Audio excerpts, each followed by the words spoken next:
The final, of course, we go back to the Constitution. This, our favorite, just like the production system is a weapon, just like Jati Jangarna is a weapon of transformation, this is what the entire architecture is built on. I remember before the elections, all of you were saying 400 par, and you were saying you would change this. And then I was glad to see that the Prime Minister walked in and then was forced to bow his head in front of the Constitution. It was a moment of pride for all Congress people that we had explained to the Prime Minister and to the whole country that no force will dare touch this. Yeah. I know that the RSS has never accepted this. Mohan Bhagwatji has said that India didn't get independence in 1947. He has said that this constitution is meaningless. I know that that is at your heart. We will never let your dream come true. This constitution is going to rule India always. Now, एक minute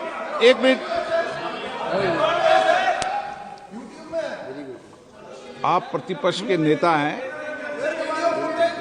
मेरा आपसे आग्रह है कि जो विषय आप रखें वह तथ्यों पर आधार पर रखें, उचित होगा।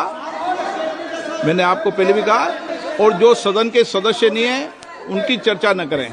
बताता हूं सर, मोहन भागवत आप नियम प्रक्रियाओं की पालन करें, आपसे अपेक्षा। सर, मोहन भागवत जी ने स्टेटमेंट दिया। मोहन भागवत का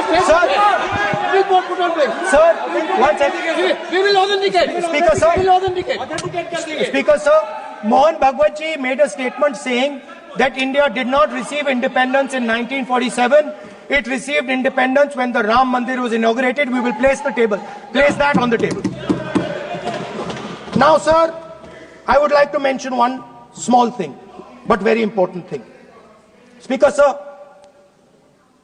this constitution is supported by this constitution is supported by the vote of our people. Without the secure vote of the Indian people, this constitution means nothing. Now I want to bring to the notice of this House some data, some information about the Maharashtra election. Very simple stuff. Speaker sir, between the Lok Sabha election, which the India Alliance won, and the Vidhan Sabha election, the voting population of Himachal Pradesh was added to the voting roll of Maharashtra. Meaning the entire population of Himachal Pradesh was added to the voter rolls of Maharashtra. Please understand what I am saying. In Lok Sabha, the difference between Lok Sabha and Vidhan Sabha was the population of Himachal. The entire population. What? Almost 70 lakh new voters suddenly arrived between Lok Sabha and Vidhan Sabha. Now, the most interesting part, and the Prime Minister is not looking at me. The most interesting part,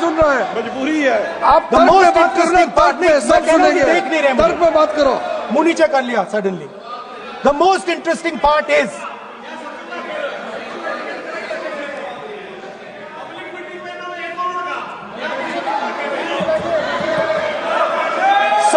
Sir, Maharashtra में more voters were added in 5 months in Maharashtra than were added in 5 years in Maharashtra. जितने 5 साल में add हुए उससे ज्यादा 5 महीने में add हुए, आखिरी 5 महीने में लोकसभा चुनाव के बाद। सर, एक बिल्डिंग है सर शिरडी में, एक बिल्डिंग में 7,000 नए वोटर एक बिल्डिंग में ऐड हुए सर। एक बिल्डिंग में 7,000 नए वोटर ऐड हुए सर। सर, मैं मैं कोई आरोप नहीं लगा रहा हूं, मैं कोई आरोप नहीं लगा रहा हूं। मैं सिर्फ ये कह रहा हूं सर कि ये इसमें कुछ ना कुछ प्रॉब्लमैटिक है कि हिमाचल प्रदेश जितने बड़े वोटर्स लोकसभा के बाद जादू से आ जाते हैं। अब हम क्या कह रहे हैं, हमने इलेक्शन कमीशन से रिपीटेडली कहा है कि हम आरोप नहीं लगा रहे हैं, आप एक काम कीजिए, हमें लोकसभा की वोटर लिस्ट दे दीजिए, नेम एड्रेस और इलेक्ट्रॉनिकली दीजिए, और विधानसभा नहीं है, नहीं सर, नहीं नहीं नहीं नहीं नहीं नहीं स्पीकर सर, स्पीकर सर, वो सब वेबसाइट पे रहती है, सब जानते हैं, कभी भी कोई निकाल सकता है। स्पीकर सर मैं समझा देता हूं सर, स्पीकर सर, स्पीकर सर, वो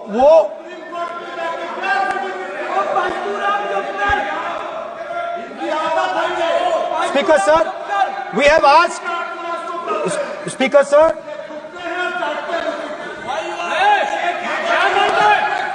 स्पीकर सर, हम we are asking this question, we are asking this, speaker sir, population of Himachal Pradesh, please, population of Himachal Pradesh has voted, extra has voted in Maharashtra. We are saying to the election commission, please give us the names and addresses and polling booths of all the workers in the Lok Sabha and all the workers in the Vidhan Sabha, so we can calculate who these new workers are, who these new voters are. Interestingly, the new voters are mostly in the constituencies that the BJP has swept. Please understand, the new voters have been added mostly in the constituencies where BJP has swept. I am still not making an allegation.